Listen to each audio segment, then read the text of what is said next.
Vamos juntos com as quentes do dia. Estreia na Copa Libertadores, Estádio Monumental Banco Pichincha. Vai estar lotado, hein? Expectativa aí de mais de 50 mil torcedores para esta terça-feira, 7 horas da noite aqui no horário local, 9 horas da noite no horário de Brasília, e o Cruzeiro estreia na Copa Libertadores. 7 anos depois está de volta a Guayaquil, onde em 2019 o Cruzeiro derrotou o Emelec por 1-0 naquela ocasião. E agora, querendo começar bem em um grupo muito difícil, que também nesta terça tem a outra partida entre a Universidade Católica do Chile e Boca Juniors, os 4 integrantes de um dos grupos mais difíceis da Copa Conmebol Libertadores 2026. Preparação do Cruzeiro é encerrada. Cruzeiro fez o último treinamento no estádio Jorge Capwell, é o estádio do Emelec.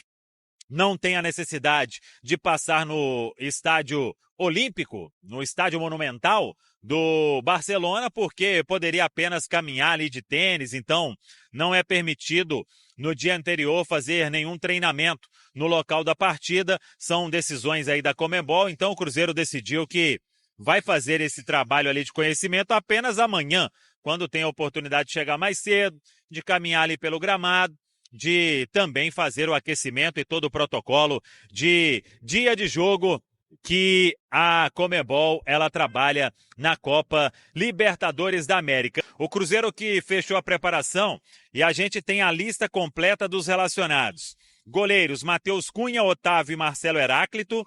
Laterais: William, Fagner, Cauã Moraes, Kaique e Cauã Prates. Zagueiros: Fabrício Bruno, Vidalba, Jonathan Jesus e João Marcelo.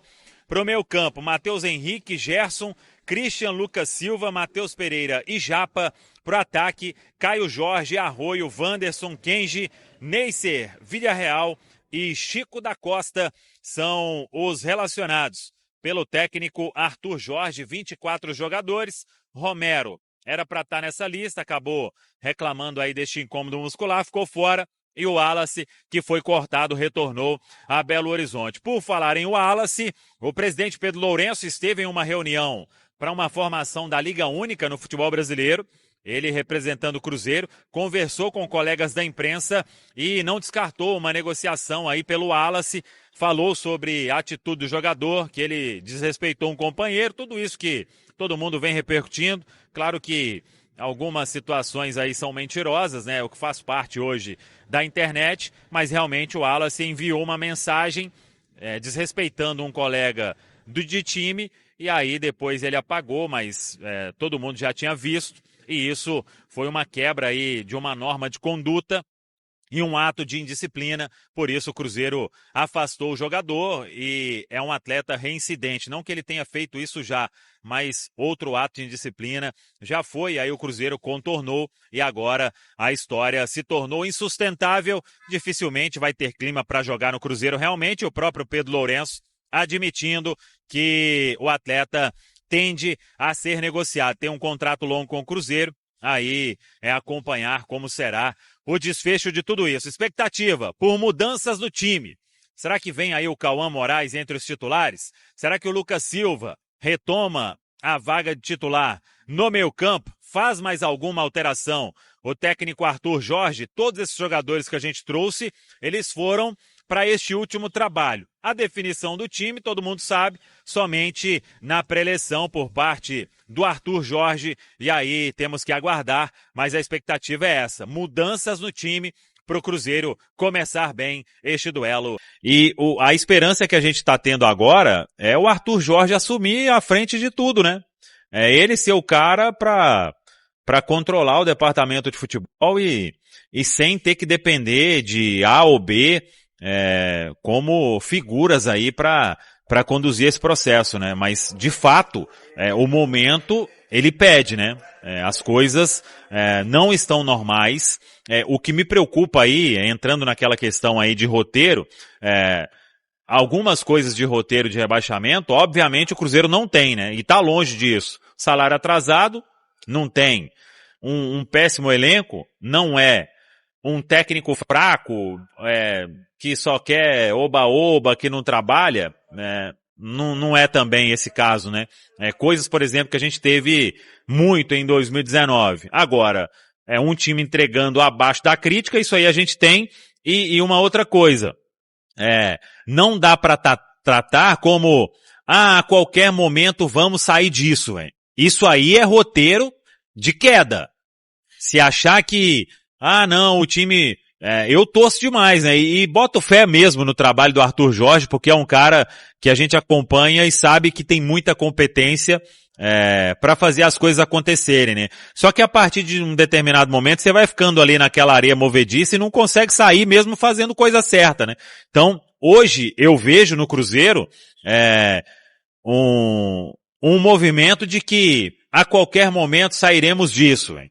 Então, teve a entrevista do Arthur Jorge, falta, né? Não sei o teor de todo o que foi falado, de tudo que foi falado pelo Pedro Lourenço lá no Rio de Janeiro, mas é hora de muita cobrança até poucos dias aí a gente estava vendo nas redes sociais o Pedro abraçado com o William, né? Aquelas fotos aí que a repercussão foi a pior possível e como tinha que ser, né? Então, como você disse, o Pedro Júnior, eles precisam aparecer e aparecer de forma firme, véio. Porque temos um bom grupo, contratamos um ótimo técnico, vamos sair disso, é questão de tempo. Gente, se o sinal não tá mais do que ligado aí no Cruzeiro, aí estão vivendo perigosamente porque 2019, todo mundo sabe o que aconteceu e tem ali os motivos, né, para uma queda. Se o Cruzeiro for rebaixado em 2026 com isso tudo, vai ser assim, a maior vergonha de forma disparada, velho. Disparada. Então, pessoal, pode aparecer, né? Repito, não sei o que o Pedro falou nessa entrevista lá no Rio de Janeiro, mas falar com o torcedor, né? Não é falar com a Samuca TV, não é falar com o Deus Me Dibre, com a Band lá no Valu, com o 6x1, com a Itatiaia, com a Globo, com a ESPN, não sei o que, é falar com o torcedor. O torcedor é que quer explicação, porque era um ano de muita expectativa, a gente já está no mês 4 e o Cruzeiro não saiu do lugar até o momento. Eu acho que o maior problema de tudo isso é contemporizar, né? Quando você fala, não, mas a gente vai sair dessa, não, mas é só um momento, não, mas isso aqui. Eu acho que é aí que tá a principal questão do roteiro que foi citado, né, Valu? Quando você olha para um problema. E assumir erro, né, Caramojo? Sim, quando você admite os erros, por exemplo, a janela foi errada. A comissão do Tite ter ficado esse tempo todo, né? Sim, demorado. Então, tipo assim, identifica que errou. Eu acho que no que diz respeito à comissão técnica, conseguiu escolher. Fechamos o mercado antes da hora. Sim, em janeiro fecharam o mercado, né? E depois veio o Bruno Rodrigues, porque pediu, né? Isso. Uma situação específica, né? Ele pede, né? Pra voltar e o Pedrinho aceita. E aí, assim, acho que a questão da comissão técnica, a gente trouxe um treinador, só que esse treinador, ele acabou de chegar e, querendo ou não, ele tem 50% de aproveitamento, né? Ele ganhou um jogo na estreia, perdeu o segundo, mas eu gostei muito do que o Arthur Jorge falou quando ele disse que não tem muito tempo pra ficar nem comemorando vitórias, nem se lamentando pelas derrotas. E não tem mesmo. E assim, é isso, né, Valor? A gente tem que, beleza, o que aconteceu contra o São Paulo, gente, não vai voltar. Não vai voltar. Então, assim, o Cruzeiro precisa ter esse exame de consciência e principalmente a diretoria trabalhar para corrigir os problemas. O nosso elenco é problemático?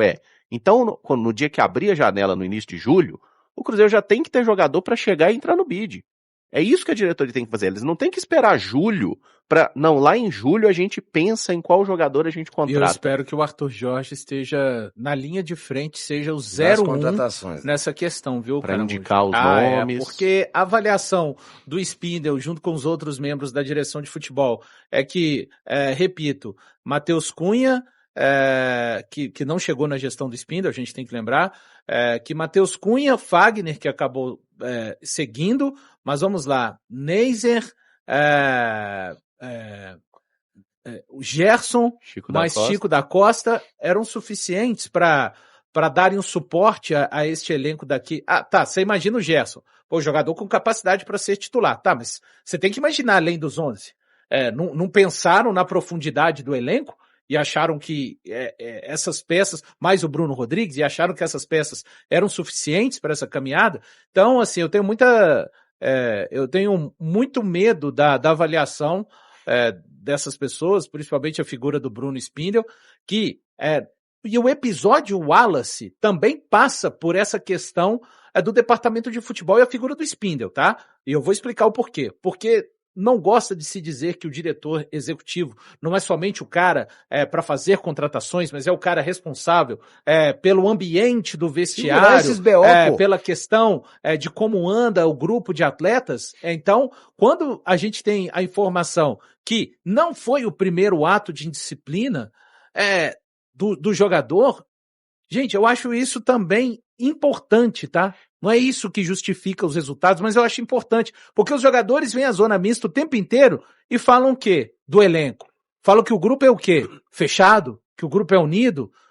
E quem tá lá para detectar isso tá fazendo o quê? Repito, mais uma vez, o Fábio Mascheredian acabou com o preparo físico do Cruzeiro, e isso já foi notado por pessoas dentro do clube depois do jogo contra o Coritiba. É informação, não adianta ninguém me mandar mensagem, como já mandaram, não foi bem assim. A informação são fontes fortíssimas, não vou revelar, o Genta tem acesso a essa informação também. Então, assim, isso já aconteceu. Por que não foram tomadas medidas em benefício do Cruzeiro? O Cruzeiro parece que está sempre tentando proteger alguma pessoa. Nenhuma pessoa é mais importante do que a instituição. Foi assim, o Tite protegeu o preparador físico, alguém protegeu o trabalho do Tite até 15 de março, sendo que a gente falava com 30 e poucos dias, com 34 dias, após aquele jogo contra o Mirassol, já tinham elementos suficientes para que o trabalho fosse interrompido. Aí se arrastou uma queda de braço, não sei com quem, porque essa queda de braço só serviu para prejudicar o próprio Cruzeiro e diretores que estão lá dentro, desde o Pedro a todos os funcionários. Então, quando ninguém fala da diretoria, fica uma carga muito pesada para cima do Arthur Jorge, muito pesada, que chegou agora. Os jogadores são os principais responsáveis agora, porque a janela está fechada, mas eu vou fazer questão de dia sim e dia também lembrar da postura do departamento de futebol, que falou muito cedo que a janela estava... Agora não podem fazer nada, mas quando puderam, entenderam que não era necessário. Então, realmente, a gente precisa desse elenco, a gente precisa desses jogadores, felizmente ou infelizmente, tá? Para recuperar o Cruzeiro, fazer uma boa reta final de primeiro turno, e conseguir, gente, se decide tudo. Esse mês mesmo, a gente vamos jogar 3 jogos da primeira fase da Libertadores. Depois desses 3 jogos, a gente já sabe qual que vai ser o caminho do Cruzeiro, de sequência ou não. Então tem muita coisa em jogo, e alguém da diretoria, principalmente a figura do seu Bruno Spindle, que no Flamengo vinha reclamar de arbitragem. Será que ele não está revoltado com o que está acontecendo no Cruzeiro? Porque o silêncio me passa uma conformidade.